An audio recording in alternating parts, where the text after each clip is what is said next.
Hello. Today I've decided to do a video on passive aggressive behavior.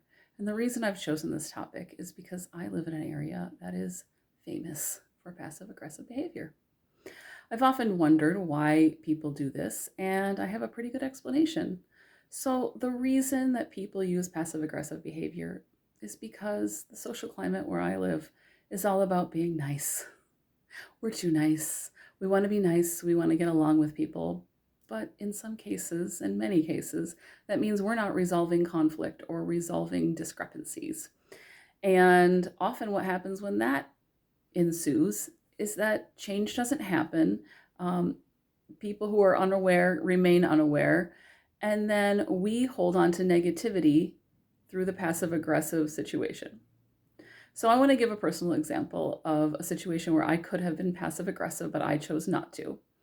I was at a local park watching my son, and an older teenage boy was pulling limbs off of a tree. I watched him pull one limb off, and I thought to myself, if I see him pulling another limb, now these weren't branches, these were limbs of a tree that he was pulling off, I am going to go over there and I am going to talk to that boy to tell him to stop doing it. And I waited a few moments and he went on to pull a second limb off of the tree. So I got up and I was calm. I was not intending to yell at the person. And I did not want to talk down to that boy either. So what I chose to do was look at him straight in the eyes, and he was about as tall as me. And I said, if you continue to pull those limbs off of the tree, I'm going to call the police. And what happened was pure magic. I said, after I told him what the consequence was going to be, I said, you have plenty of other things to be doing at this park than doing what you're doing to that tree right now. And the magic was that he looked at me and there was like a switch that just went off in his brain. And he turned around and went off and did something appropriate at the park that he needed to. I didn't need to get into a fight. I didn't need to yell at the child. I turned around, went back and sat on my chair and watched my son, and there was no problem. So I would like to encourage more people.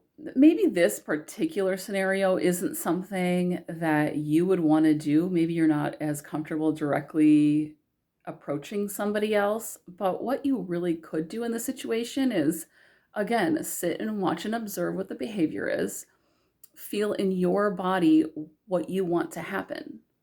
I felt like watching this boy can pull limbs off of tree was distasteful for me to watch. It was not in the best interest of the park or anyone else around, and I felt like I really needed to do something. There's several different ways that you can handle situations like this, and one of them is questioning. If I wasn't so confident in being direct with this person, what I could have done was go up to him and ask a question like, what are you doing to that tree? And then I could wait for his response. But an important element of this whole scenario was that I kept my energy calm and I wasn't attacking the other person. The intention I was trying to use was to make this person aware of what he was doing. And that's really what I think a lot of people are afraid of. They are afraid of going up to somebody else and interjecting in that behavior. But this is also something that is happening too often, that we're so afraid of talking to other people because we are literally so afraid of what that person will do that we just sink back down into ourselves and hold on to that negative energy and project it back at our friends or family, and that gets nothing done. So, what we really have here is people that are unwilling to work through a situation in their mind and calm their own energy and figure out a solution. And I really wish that more people would take the time and think to themselves, now, how might I resolve this conflict in a way that's fair for me and a way that's fair for the other person? Now, what I knew deep down inside was that this child was probably just bored and not thinking at all about his behavior. And that being a older, wiser person, it really was, I felt, that my responsibility to do something about it. And the situation worked out perfectly.